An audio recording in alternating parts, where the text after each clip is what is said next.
রাজনীতির খেলাধুলা রীতিমতো জমে উঠেছে।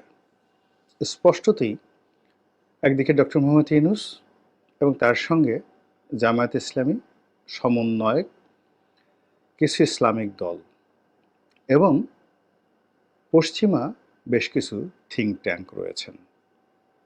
তার সঙ্গে সাম্প্রতিককালে যুক্ত হয়েছে পাকিস্তান এবং পাকিস্তানের পেছনে চায়না। এটি একটি বলয়। দ্বিতীয় আরেকটি গ্রুপ, সেটি হলো বিএনপি এবং তার সহযোগী অন্যান্য রাজনৈতিক দল।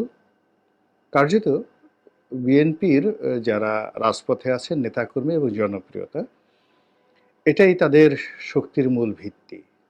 কিন্তু ডক্টর মোহাম্মদ ইউনূসের যে আন্তর্জাতিক কানেকশন রয়েছেন, তার সঙ্গে আন্তর্জাতিক মানের কিছু বুদ্ধিজীবী সহযোগী রয়েছেন দেশে এবং দেশের বাইরে। ঠিক ওইরকমভাবে বিএনপির কেউ নেই। বিএনপির লোক বলতে মির্জা আব্বাস, বিএনপির লোক বলতে মির্জা ফখরুল ইসলাম আলমগীর, বিএনপির লোক বলতে জনাব তারেক রহমান।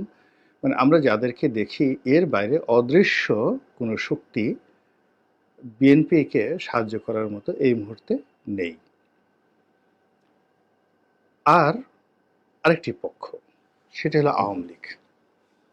তো মূলত আসলে এই মুহূর্তে বিএনপির সঙ্গে, ডক্টর মোহাম্মদ ইউনূসের সঙ্গে, জামাতের সঙ্গে কোনো রাজনৈতিক খেলাধুলা হচ্ছে না। এখানে একেবারে নির্মম বাস্তবতা হলো যে বাংলাদেশের মধ্যে একচেটিয়াভাবে খেলছে ডক্টর মোহাম্মদ ইউনূস। আর তিনি যদি এই মুহূর্তে কাউকে হুমকি হিসেবে মনে করেন, তার প্রতিপক্ষ হিসেবে মনে করেন, সেটা অবশ্যই বিএনপি নয়, অন্য কেউ নয়, সেটি কেবলই মাত্র শেখ হাসিনা। তো ডক্টর মোহাম্মদ ইউনূস সাহেবের সঙ্গে যেভাবে দেশি এবং বিদেশি সাহায্যকারী রয়েছে, তদ্রূপ শেখ হাসিনার হাতেও দেশি বিদেশি অনেক শক্তি রয়েছে। দেশের মধ্যে আওয়ামী লীগের ৬ কোটি কর্মী সমর্থক এবং তারা প্রায় সবাই সচ্ছল। রাজনীতিতে গত ১৫ বছর ধরে তারা যে সাহস দেখিয়েছে, শক্তি দেখিয়েছে, যে কৌশল দেখিয়েছে, ফলে আওয়ামী লীগ যদি এখনো কোথাও দাঁড়িয়ে যায় বা জয় বাংলা বলে কোথাও এগিয়ে আসে, এটা সঙ্গত কারণেই তাদের যারা প্রতিপক্ষ, তাদের মনে এক ধরনের আতঙ্ক সৃষ্টি করবে এবং আওয়ামী লীগের যারা পক্ষের লোক এই মুহূর্তে ডক্টর ইউনূসের মধ্যে লুকিয়ে আছেন, বিএনপির মধ্যে লুকিয়ে আছেন, তারা তাদের খোলস পাল্টে আবার জয় বাংলার সঙ্গে একত্র হবে। এটা হলো দেশের মধ্যে আওয়ামী লীগের শক্তিমত্তা। অন্যদিকে দেশের বাইরে গিয়ে শেখ হাসিনা এই মুহূর্তে যে দিল্লিতে রয়েছেন বা ইন্ডিয়াতে রয়েছেন, ভারতে রয়েছেন, সেখানে তিনি তার সকল প্রিয়জন এবং সাহায্যকারী তাদেরকে নিরাপদে তিনি সেখানে নিয়ে গেছেন, অথবা তারা সবাই নিরাপদে সেখানে পৌঁছে গেছেন। সকল মেম্বার অফ পার্লামেন্ট, বেশিরভাগ সকল মন্ত্রিপরিষদের সদস্য, তার পরিবারের আত্মীয় এবং স্বজন যারা রয়েছেন তারা, এবং ভারতের বাইরে ব্যাংককে একটা গ্রুপ রয়েছেন, সিঙ্গাপুরে একটা গ্রুপ আছেন, ইংল্যান্ডে অর্থাৎ লন্ডনে একটা বিশাল গ্রুপ রয়েছেন, অন্যান্য দেশগুলোতে স্ক্যান্ডিনেভিয়ান যে কান্ট্রিগুলো রয়েছে সেখানে একটি গ্রুপ আছে, আমেরিকাতে তো আছেই, এমনকি দুবাই, কাতার, তারপর ব্রুনাই, সৌদি আরবিয়া, এখানেও আওয়ামী লীগের হাজার হাজার নেতাকর্মী রয়েছেন, যারা টাকা দিয়ে, পয়সা দিয়ে, সমস্ত লজিস্টিক সাপোর্ট দিয়ে শেখ হাসিনাকে আবার ক্ষমতায় ফিরিয়ে আনার জন্য সর্বোচ্চ চেষ্টা করে চলেছেন।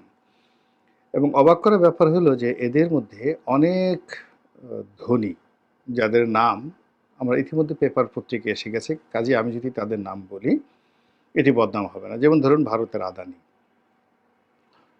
তারপর এস আলম গ্রুপ, এরপরে ধরুন বসুন্ধরা গ্রুপ, এরপরে আল হারমাইন গ্রুপ, এইরকম অন্তত ১০০টি নাম করা শিল্প প্রতিষ্ঠান, ব্যবসায়ী গ্রুপ, হামিম গ্রুপ আছে, এ কে আজাদ সাহেবের হামিম গ্রুপ আছে, যারা পরিবর্তিত পরিস্থিতিতে এই পরিবর্তিত বাংলাদেশে নিজেদেরকে তারা এস্টাবলিশ করে ফেলেছেন।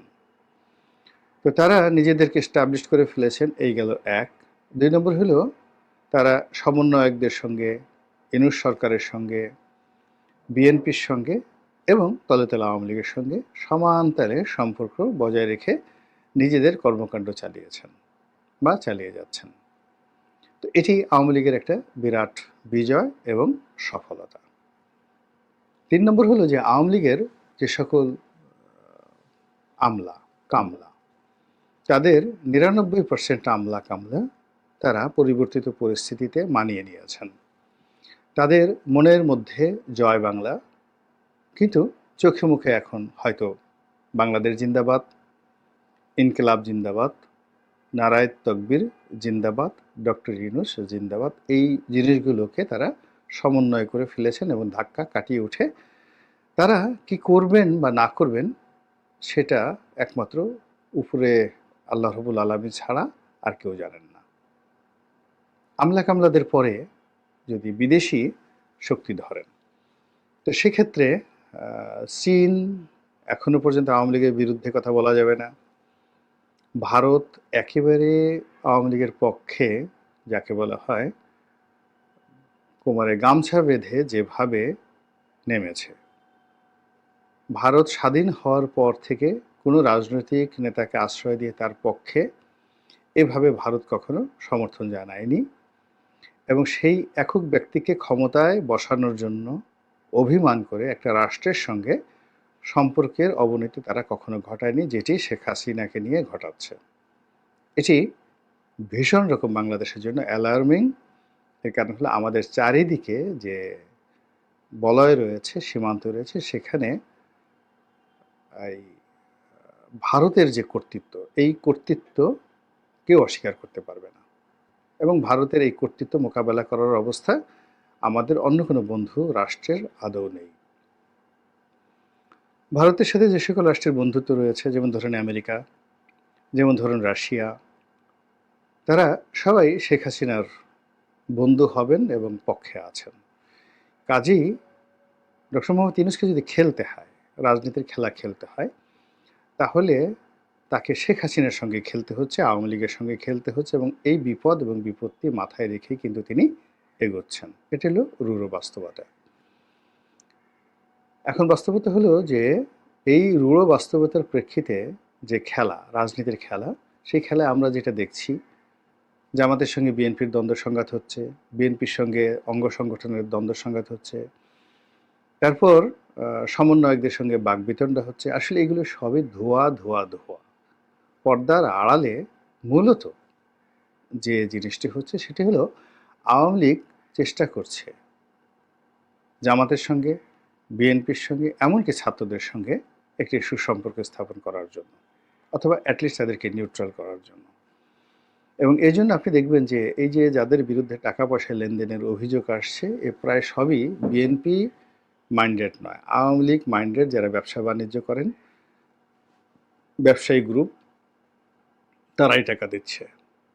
এমনকি যে সকল গোপন সংস্থা থেকে টাকা পাওয়ার অভিযোগ আসছে, সে সকল গোপন সংস্থার যে টাকা, এটা যে আওয়ামী লীগ থেকে আসছে না, এই কথা কিন্তু বলা যাচ্ছে না। আবার এই সকল কথা মুহূর্তের মধ্যে, অতি গোপনীয় কথা, এটি কয়দিন পরে আবার প্রকাশিত হয়ে যাচ্ছে। অর্থাৎ যারা টাকা দিচ্ছে, তারা, যাদেরকে টাকা দেওয়া হচ্ছে, তাদেরকে ব্ল্যাকলিস্টেড করার জন্য আবার এই জিনিসগুলো প্রকাশ করে দিচ্ছে। কাজে এখানে আওয়ামী লীগ খেলছে। তো আওয়ামী লীগ যে খেলছে, সেই খেলার ক্ষেত্রে আমরা যা দেখছি সেটা সত্য নয়, কিন্তু এর বাইরে আরও অনেক কিছু এখানে ঘটে চলেছে।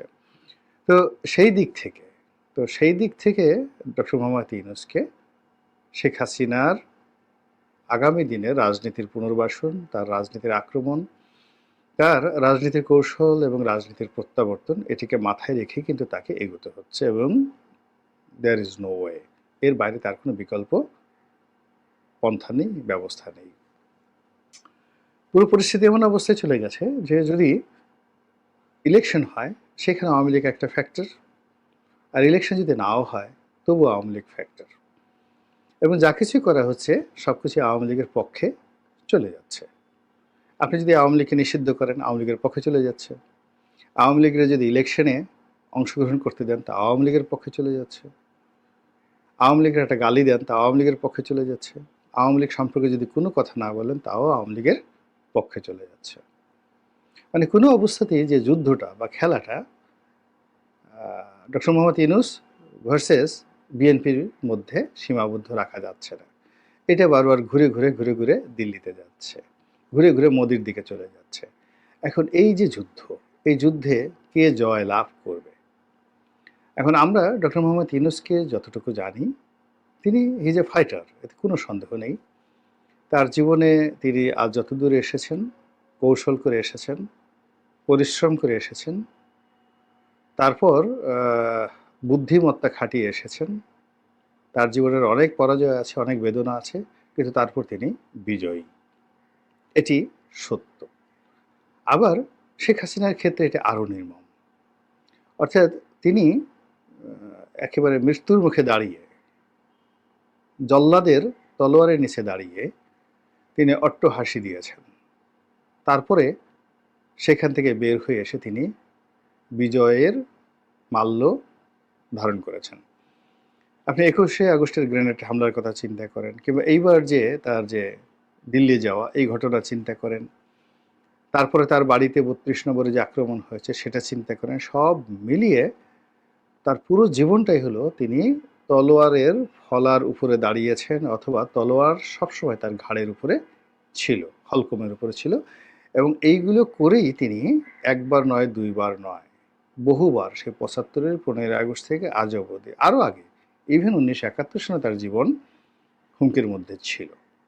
তো এই জিনিসগুলো, অর্থাৎ বিরূপ একটা পরিস্থিতি মোকাবেলা করতে করতে করতে করতে তিনি এখন বলতে গেলে একটা লৌহ মানবী নয়, প্ল্যাটিনাম মানবী হয়ে গেছেন। তাও না, হীরক মানবী হয়ে গেছেন, অর্থাৎ সবচেয়ে শক্ত মনের একজন মানবী হয়ে গেছেন। তাকে কাটার জন্য, ধ্বংস করার জন্য আরেকটি হীরক লাগবে। আপনি অন্য কোনো কিছু দিয়ে, লোহা দিয়ে বা অন্য কোনো ইস্পাত দিয়ে আপনি তাকে কাটতে পারবেন না। এর কারণ হলো তার ঘনত্ব, তার জীবনের যে ঘনত্ব কোন পর্যায়ে পৌঁছে গেছে একমাত্র সেই বুঝতে পারবে। আমি নিজে অবাক হয়ে যাই যে তিনি এখন যে অবস্থাতে দিল্লিতে রয়েছেন, আমি যদি হতাম, আমি তো কথাই বলতে পারতাম না। প্রথমত আমি লজ্জা পেতাম, আমার শরম লাগতো, তারপর আমার অনুতাপ হতো, এরপর আমি অভিমানী হতাম, আমি কষ্ট পেতাম, আমি কান্নাকাটি করতাম, তারপরে শেষে আমি ঘুমের ট্যাবলেট খেতাম, এবং আমার কণ্ঠের মধ্যে কোনো যাকে বলা হয় দৃঢ়তা থাকতো না। কিন্তু শেখ হাসিনাকে আমরা কি দেখছি? দিন যত যাচ্ছে তিনি তত পরিশীলিত হচ্ছেন, তিনি তত জেদি হচ্ছেন, তার কথা তত ইস্পাতের মতো ধারালো হয়ে যাচ্ছে। এবং তিনি ডক্টর মোহাম্মদ ইউনূসের মতো সাজিয়ে গুছিয়ে কথা বলা শিখে গেছেন। আগে যেভাবে সুদখোর, রাজাকারের বাচ্চা ইত্যাদি বলে যে গালাগাল দিতেন, সেই গালাগালগুলো তিনি এখন আর দিচ্ছেন না। তিনি যে সাম্প্রতিক অডিও ফুটেজে যে সকল তার বক্তব্য আমরা শুনতে পাচ্ছি, তিনি খুব ধীর স্থিরভাবে ডক্টর মোহাম্মদ ইউনূসকে ছোট করার জন্য, তার সরকারকে দায়ী করার জন্য, এবং তার নিজের পক্ষে সাফাই গাওয়ার জন্য যে ভাষা ব্যবহার করছেন, এটি তার মুখে আমি জিন্দিগিতে কখনো শুনিনি। শেখ হাসিনা মিন্স ধরো, মারো, কাটো, ওর পাঞ্জাবি খোলো, ওকে জুতো মারো, ওকে গুম করো, তারপরে শেষে ওকে একটু ট্রিটমেন্ট দিয়ে দাও, ওর বাড়িঘর ভেঙে ফেলো। এই হলো ওনার একটা মারদাঙ্গা টাইপের অবস্থা। ঠিক সেই মারদাঙ্গা যে তার অবস্থা, অর্থাৎ তার হস্তপদ এবং মুখমণ্ডল একসঙ্গে যে কাজ করে, সেই কাজ করা থেকে তিনি এখন ইন্টেলেকচুয়াল যে জায়গাটা, বুদ্ধিবৃত্তিক যে জায়গাটা, পরিচর্যা, এই জায়গাটাতে তিনি চলে এসেছেন। এবং সম্ভবত দিল্লির যে নিঃসঙ্গতা বা সেখানে তার কাজকর্মের যে চাপ, সেটা কম থাকার কারণে তিনি চিন্তা করার সুযোগ পাচ্ছেন, গবেষণা করার সুযোগ পাচ্ছেন, এবং সেই গবেষণা করার কারণেই তার বক্তব্য এবং তার উপস্থাপনার মধ্যে বেশ পরিবর্তন আমরা লক্ষ্য করতে পারছি। তো ফলে সামনের দিনে খেলা কিন্তু জমে উঠবে, ভীষণ রকম জমে উঠবে। এবং ইতিমধ্যে ডক্টর মোহাম্মদ ইউনূস বলে দিয়েছেন যে তিনি সাধারণ কোনো খেলোয়াড় নয়, সারা দুনিয়া তিনি খেলে এসেছেন। তার এই বক্তব্যটি শেখ হাসিনার জন্য প্রযোজ্য, নরেন্দ্র মোদীর জন্য প্রযোজ্য, রাশিয়ার জন্য প্রযোজ্য, এমনকি ডোনাল্ড ট্রাম্পের জন্য প্রযোজ্য। এবং আমরা এই অল্প সময়ের মধ্যে যা কিছু দেখেছে যে তিনি সহজে ছাড়ার পাত্র নন। আবার অন্যদিকে যে হীরক মানবী শেখ হাসিনা, তিনিও ছাড়ার পাত্র নন, তিনি একেবারে মরে যাবেন, কবরে যাবেন। আজরাইল যখন তার একেবারে যান কবাজ করতে আসবেন, তখন যদি তার সুযোগ থাকে, তখনই তিনি বলবেন যে আমাকে 30 সেকেন্ড সময় দেন, আমি ডক্টর মোহাম্মদ ইউনূসকে কিছু নসিহত করে নেই। তো এইরকম একটা জমজমাট যে রাজনৈতিক খেলা, রাজনৈতিক যুদ্ধ, রাজনৈতিক প্রতিযোগিতা, যার কবলে আমরা পড়তে যাচ্ছি, এবং এই কবলে পড়ে আমাদের কী দশা হয়, কী হাল হয়, কী বেহাল হয়, সেটি এখন দেখার বিষয়।